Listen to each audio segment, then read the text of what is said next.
Hey guys, welcome back to my YouTube channel. ಈಗಾಗಲೇ ತಮ್ಮನೇಲಲ್ಲಿ ನೋಡಿರ್ತೀರ ನಾನು ಏನು ವಿಡಿಯೋ ಹಾಕಿದ್ದೀನಿ ಅಂತ. ಹಳ್ಳಿಗಳಲ್ಲಿ ಎಮ್ಮೆ ಕರು ಹಾಕಿದ ನಂತರ ಕರೆ ತಂದ ಹಾಲುವನ್ನು ನಾವಿಲ್ಲಿ ಗೀಬಾಲು ಅಂತ ಕರಿತೀವಿ, ಇಲ್ಲಾಂದರೆ ಅದನ್ನು ಕೊಲೆಸ್ಟ್ರಾಲ್ ಮಿಲ್ಕ್ ಅಂತಲೂ ಕರಿಬೋದು. ಅದರಿಂದ ನಾವು ಗಿಣ್ಣುವನ್ನು ತಯಾರಿಸ್ತೇವೆ.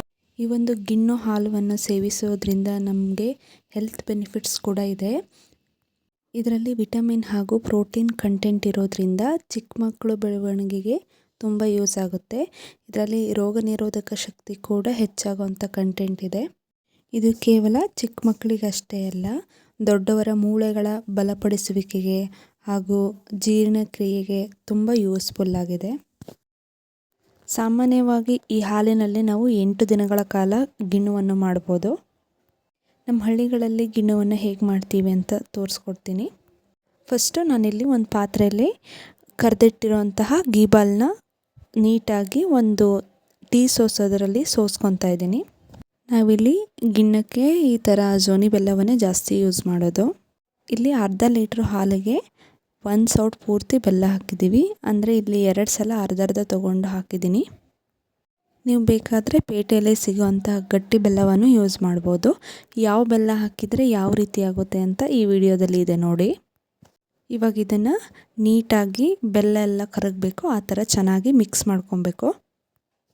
ಜೋನಿ ಬೆಲ್ಲ ಯೂಸ್ ಮಾಡೋರು ಹಾಲಲ್ಲಿ ಬೆಲ್ಲ ಹಾಕಿ ಕಡಿದ ಮೇಲೆ ಏನಾದರೂ ಮರಳು ಥರ ಇದ್ದರೆ ಬೆಲ್ಲ, ನೀವು ಬೇಕಾದರೆ ಇನ್ನೊಂದು ಸಲ ಸೋಸ್ಕೊಂಡು ಹಾಕೋಬೋದು. ಇವಾಗ ಮಿಕ್ಸ್ ಆದಮೇಲೆ ಸ್ವಲ್ಪ ಜೀರಿಗೆನ ಹಾಕ್ತಾಯಿದ್ದೀನಿ. ಹಾಗೆ 1-2 ಏಲಕ್ಕಿನ ಚೆನ್ನಾಗಿ ಜಜ್ಜಿ ಅದರಲ್ಲಿ ಹಾಕ್ತಾಯಿದ್ದೀನಿ. ಇದು ಇವಾಗ ಚೆನ್ನಾಗಿ ಮಿಕ್ಸ್ ಮಾಡಿ ಗ್ಯಾಸ್ ಮೇಲೆ ಲೋ ಫ್ಲೇಮಲ್ಲಿ ಕುದಿಯೋದಕ್ಕೆ ಇಡ್ತಾಯಿದ್ದೀನಿ. ಇದನ್ನು ಹುಟ್ಟು ಸ್ವಲ್ಪ ಆಡಿಸ್ತಾ ಇರಬೇಕು, ಇಲ್ಲ ಅಂದರೆ ಹಾಲೆಲ್ಲ ಉಕ್ಕು ಬಂದು ಪೂರ್ತಿ ಚೆಲ್ಲೋಗ್ಬಿಡುತ್ತೆ. ಅದಕ್ಕೆ ಸ್ವಲ್ಪ ಆವಾಗವಾಗ ಹುಟ್ಟಾಡಿಸ್ತಾ ಇರಬೇಕು. ನೋಡಿ, ಇದು ಇವಾಗ ಲೈಟಾಗಿ ಕುದಿಯೋಕ್ಕೆ ಸ್ಟಾರ್ಟಾಗಿ ಹಾಲೆಲ್ಲ ಒಡಿತಾ ಇದೆ.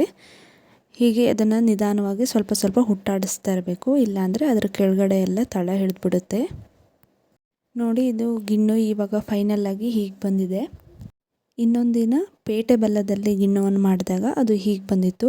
ಇದಕ್ಕೆ ಒಂದೇ 1 ಸ್ಪೂನಷ್ಟು ಜೋನಿ ಬೆಲ್ಲವನ್ನು ಯೂಸ್ ಮಾಡಿದ್ವಿ, ಯಾಕೆ ಅಂದರೆ ಹಾಲು ಬೇಗ ಒಡಿಲಿ ಅಂತ ಅಷ್ಟೇ. ನಮ್ಮ ಹಳ್ಳಿಗಳಲ್ಲಿ ನಾವು ಇದನ್ನು ಜಾಸ್ತಿ ರೊಟ್ಟಿ ದೋಸೆಗೆ ಜಾಸ್ತಿ ಯೂಸ್ ಮಾಡೋದು.